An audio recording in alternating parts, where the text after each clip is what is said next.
that the entire process was conducted by the National Assembly through to the Senate, breakneck speed, lightning speed. And the question that arises is why this speed? And our submission is that the only inference that can be drawn, and we drew, and we invite this court to draw, is that there was a predetermined result that the National Assembly and the Senate were rushing to achieve. Technical perception that they were doing what the Constitution requires, when in fact nothing of the sort was happening. The National Assembly conducted a public participation exercise on the 4th and 5th October 2024. However, the exercise was not adequate or meaningful. The exercise did not provide the public, for example, with the Deputy President's side of the story. The public was only presented with the allegations made by the National Assembly.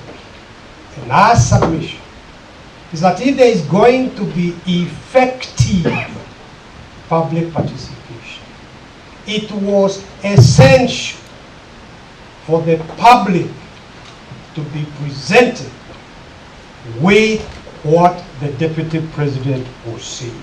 But that was never done. In Nairobi, for example, in the county of Nairobi, the National Assembly public participation for the county of Nairobi, capital city. The public participation at the Bomas of Kenya was presided over by select ODM members of parliament from Nairobi County, who repeatedly asserted that the event was for invited guests only. Lord, it is our submission that that is a mockery of effective public participation under the Constitution. I stated to this honorable court on record, on behalf of His Excellency Rigathi Gachagua, that he was abandoning his prayer for reinstatement as Deputy President of the Republic of Kenya. To that end, His Excellency Rigathi Gachagua amended and served his re-amended petition dated 13th of August 2025, in which further re-amended petition, he abandoned the prayer for reinstatement. I wish again, my lords, your leadership, to reiterate that position on record.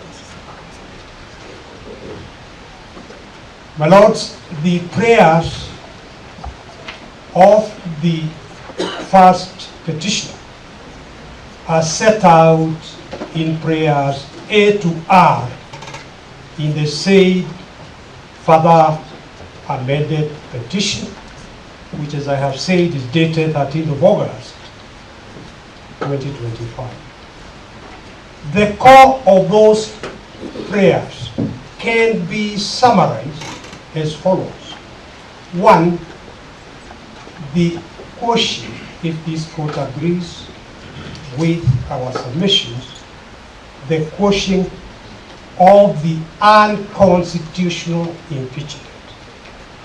Number two, payment of the remuneration he would have otherwise earned, plus, of course, all the benefits as per the law, as damages.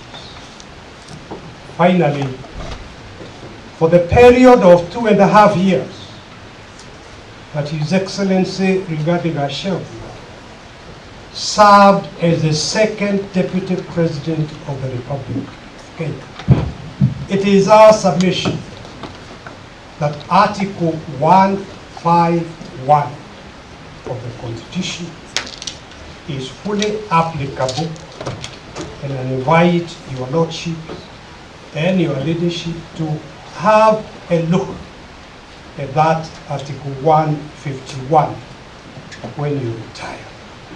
Briefly, my Lord, impeachment